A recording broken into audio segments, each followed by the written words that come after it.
Hi everyone, I'm Echoes and I'm a Vtuber, and I'll be going over the Gene of AI episode 3 titled Where the Heart Lies.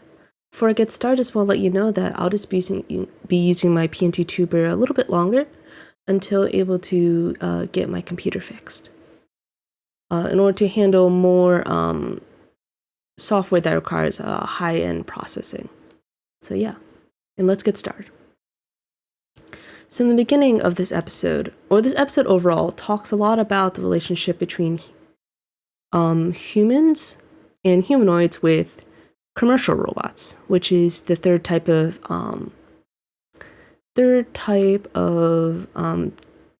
tech that's often used in the story of this world. In the beginning of this episode, we have this young woman who is burying something into the ground, right? And you can see that it's pretty much her robotic boyfriend, or live-in boyfriend. And they say this is all a dream, by the way. But you could see that she is overwhelmed with guilt because she says, I haven't done anything wrong. It's not like she's killing him either. And she actually didn't do it because, she just wakes up right here. But she has this enormous guilt towards him. And it is enough that it transforms into something visible via her dreams. And that her robot right here is like sleeping next to her, and you can see his name is Joe, which will be said later. And she has a nightmare. I happen to have a robot at home. It's been 7 years since I entered a lease for him. What time will we be home? And then he asks her about the time. It's kind of like, I feel like this is a reference to I think people in the comment mentioned two things. It's kind of like reference to Absolute Boyfriend, I think, or something. I forgot the name, but there's a shoujo manga that has a similar idea of buying or purchasing a robot who's your boyfriend, and also to a movie by like Steven Spielberg titled Artificial Intelligence, but I'm not sure exactly how true that is. But it just seems interesting that this dilemma comes to mind as AI technology advances. I feel that with the greater technology becomes more advanced, people find ways to overcome their loneliness with technology. And having a partner who's always loyal to you and will never disobey you is definitely up there because of the loneliness that people can feel. And finding it difficult to trust regular people because regular people aren't as perfect or as loyal. Sorry, Joe-kun, and yeah. He is kinder and more loyal than any man I've ever met. Satisfied all my emotional and physical needs. And then she, you can see she meets someone else. It's like sorry for her to wait, and she's going on a date. And then there are human men. And then you can see that she comes back home, and then Joe-kun prepares her some dinner.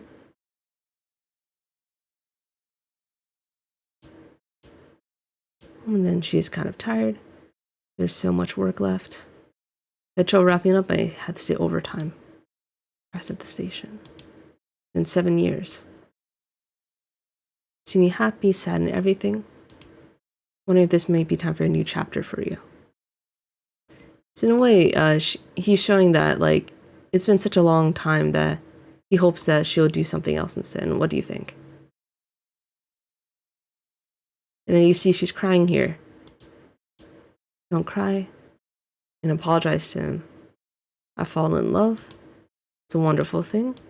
You're not mad, but you should be. Yeah. So she thinks that he should be jealous because of that. And of course you're not mad. You're just a boyfriend robot built to make women happy. And then we get the difference between, you can see that Shizuka is a humanoid. So she's not completely different from him in a way. Like she has a metal mind. She has probably biological skin. She's in essence close to an android, but has more capability of advanced thought and self-growth. While Joe is a commercial robot, and he is more restrained by his programming to only do what is required of him and nothing more. And then you can see he's apologizing still, and he's still comforting her. Artificial intelligence built, let's see. Industrial AI. So that's, I guess, is the term they use. I just use robots here, but maybe this is a better word for it. Industrial AI. Artificial intelligence built to provide support in everyday life. Industrial AI have limitations. They don't develop a heart. So I guess in this way, it could be considered like a soul or more their own personality, perhaps. That's the distinction humanity employs in order to utilize them as products. So in a way, they are bought and sold. And yet, they get to open, which we'll skip for the time being. Then you see that Pseudo Sensei is repairing this teddy bear robot known as Popo. Want to become a toy repair shop. Looks like it's fixed though. See that the boy here is the one who is the owner of the robot, and you can see he's happy that Popo is okay again. Issue was with the memory storage, quite antique. Feels better, that's great. And the mother's exasperated. Big boy now, you need to get over him. Gonna hurt Popo's feelings. Well, it's just a machine, not your friend. To stop fighting and stuff. It's a good thing I fixed him, right? But it looks like it also causes some issues here. Don't ask me. Time to eat. You can see Popo's at the table as part of the family. No food for me. It doesn't need to eat. Go again with this. Oh, come on. Besides, weren't you the one who bought Popo for him? And she did. That was before we got married. See that this kid, Ken-chan, is super happy about Popo. Because I'm pretty sure he was probably feeling lonely. It's nice to meet you. And you can see the kid's really excited. Isn't that nice? Popo Ken-chan. So you can see the reasoning of the mother here is, I just wanted Kenji to feel less lonely in a single parent household because he's probably by himself all the time. Didn't think about it any deeper than that. And then I'm okay without mom. Now I got you, Popo. So you can see that the boy is using the bear as in a way his friend to make up for his loneliness. Always be with you. Promise. Won't leave you behind to go to work. When your mom is around, I'll be. Because the thing is that, yeah, so his mom isn't around enough, so he obviously feels lonely because of that. No time the bear became part of the family to my son. And you can see that she grows resentful here. Because it's not a baby anymore. That Pope is just a toy. Wonder about that. They'll just run programs that babbles on and on. Mom's being really mean, though. You're feeling better. Two shouldn't fight. I really need to leave you. You promise we'll always be together. And then you see Popo here. With who? With me? What's wrong?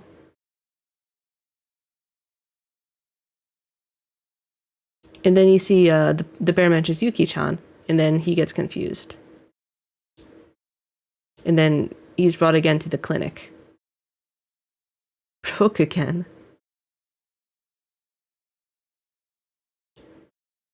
He keeps asking about someone I don't know.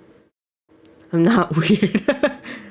But tell me who Yuki-chan is. Can't tell that the strangers. Not a stranger. Think it's a virus? And they see the mom comes in. You took money from me, didn't you? Can't just leave Popo like this. That robot's not alive. No fighting. It's just acting in a convincing way. It doesn't have emotions or mind of its own. But you can see that the boy is really traumatized by that. Because he relies so much on Popo as a friend and part of the family. No, don't know if I can fix this, but I'll take a look. You don't need to pay him. He probably just doesn't want them to argue anymore. How's that sound? So Pseudo-sensei takes a look again. Internal data analysis is complete. Give me a visualization of the report. Pseudo-sensei, you know about robots? I'd say I do. As science has advanced, we've demystified a lot about how the brain works. People don't agree with what constitutes as a heart. For all we may know, it may not even exist. Interesting way of thinking about things. Anyway, we now know who Yuki-chan is. There's a memory data in here from over 20 years ago. You bought this bear used, right? Very sure that Yuki-chan was his previous owner. Basically, as is common with older computers, even if the memory is superficially reset, the data itself still remains inside. When I recovered his data last time, his data during the last visit, seems all the memories were restored along with the newer ones, and then we get the visualization here. If we delete the old data, the bear will return to normal. And what will you do? And then you can see Kenji said, Popo would be sad if his memories of Yuki-chan would be erased, apparently. So he decided to keep them. He decided against it, so he didn't. So he came back without having done anything. Wonder if it's because of our marriage that he ended up becoming so dependent on Popo. And you find some way to get him away from the robot. I think that when he's at school tomorrow, I'll call someone to pick it up. Where are you, Yuki-chan? Then you see that Kenji and the bear are together here. Because he doesn't want Popo to go away. And then you can see then we get back to the earlier story about the boyfriend. Thank you for all the last memories, Shizuka. Memories to remember you by.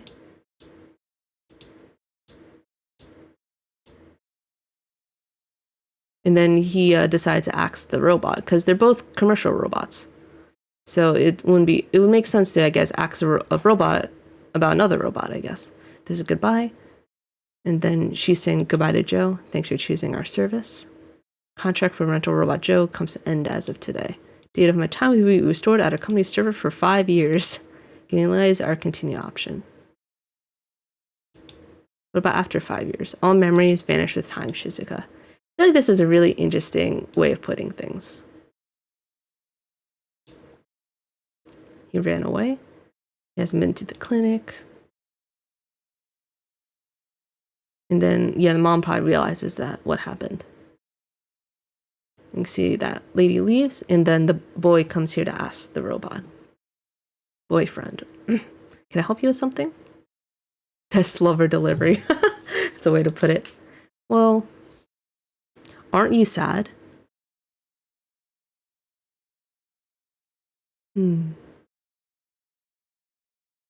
All my behavior is pre-programmed. I learned at school that they used to think humanoids were just machines too, but they don't anymore. So maybe robots like us are products built for the sake of humans. So in a way, maybe these robots are more akin to the 3 laws of robotics. They're more constrained. We're not like humanoids. Should never forget that. But that lady was crying.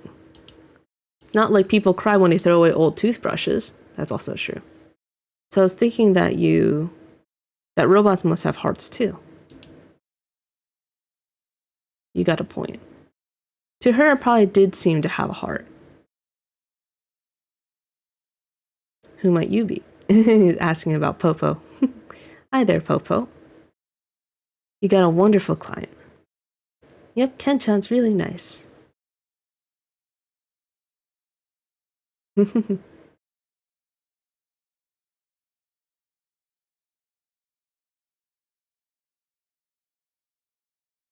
And then you see the car goes away, and then Joe-kun right here. According with our privacy policy, Joe's memory will now be reset. And then you could tell because his eyes lose their life in them, which is an interesting way. And also you can see that Joe-kun looks a lot more like a human. He doesn't have the horizontal pupils of humanoids, which is interesting enough. But also you could tell that he was a robot because he has the collar that has the power button that shows the artificialness of his nature. See, the kid here is kind of conflicted. Saying that because you're worried about me? Or because you're programmed to? Ken-chan, right? And he's trying to get him, oh, he's fast asleep. Can someone help? And you can see the robot's trying to ask for help. Someone help Ken-chan. Then Ken-chan gets, the robot gets destroyed in a car. By a car. Or broken.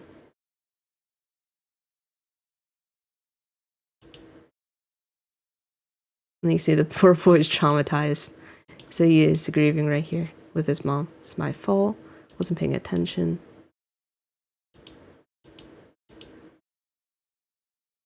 If I fell asleep, you doing okay? Someone. You thinking Popo sacrificed himself to get that car to stop, right? Which is not true. Don't overthink it.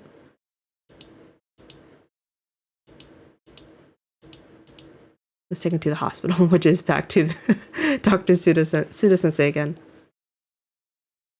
Asking to fix him. Preparations are complete. When do we go to a repair shop? Lol. I mean, part of the job, I guess. An operation. Okay, I know it. And then you see that they're going somewhere with Popo. Yuki-chan's here. The doctor looked her up. It looks like she passed away because you can see the grave memorial right here. There she is, Popo. Did you two get along? Yep. Always together, but one day couldn't see her anymore. And her mommy and dad wouldn't tell me where she went. I wanted to see her again. Because I promised we'd always be together. Glad I found you, Yuki-chan. But this is really heart-wrenching because you can see that the mother here is tearing up.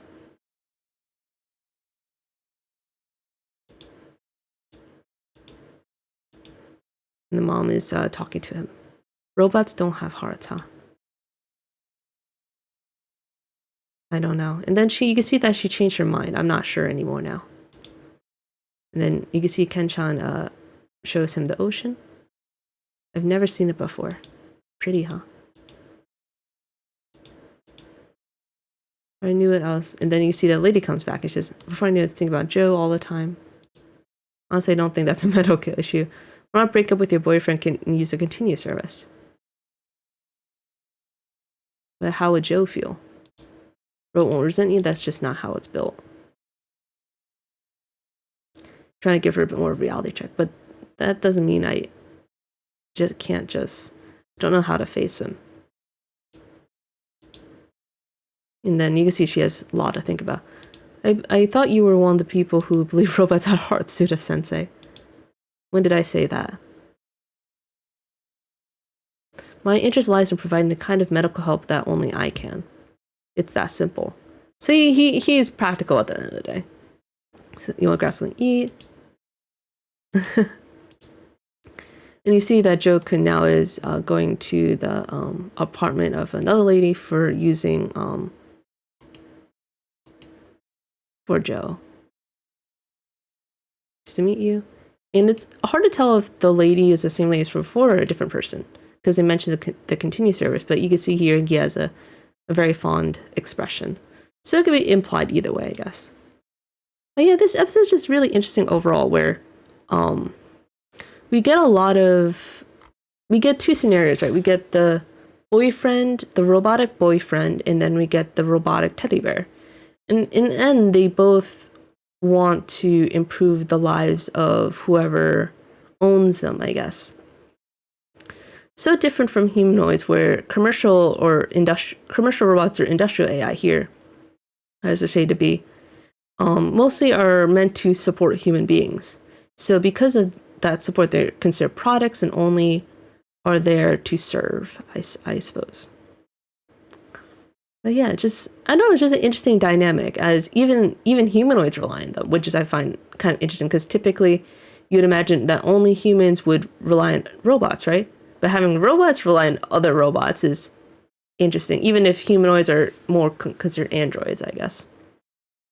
But yeah, it's just overall just an interesting dilemma, as I think with AI or robots, people probably would rely on them the most when it comes to emotional support to make up when actual people aren't able to. I can imagine that whenever AI robots come that advanced, then people will definitely use them as boyfriends or as emotional support for their children in families that are very small or the parents are away all the time. It's just a part of advancing technology, and this is a very possible scenario that could happen. So yeah, a lot of good food for thought here, and I really like how they showed that the robot teddy bear, maybe because of the extra memory, compared to Jokun, who only has 7 years worth, right? Looks like that little teddy bear seems to have maybe considered more of what a heart has because of the additional memory from when it knew Yuki-chan and then knowing Ken as well right now. Where Jokun is more, I guess, more focused on the service, which is slightly different. Not that they're not both doing service, but service in their own ways, I guess. But yeah, I think that's all from me, and thanks for watching. Hope you enjoyed listening to me.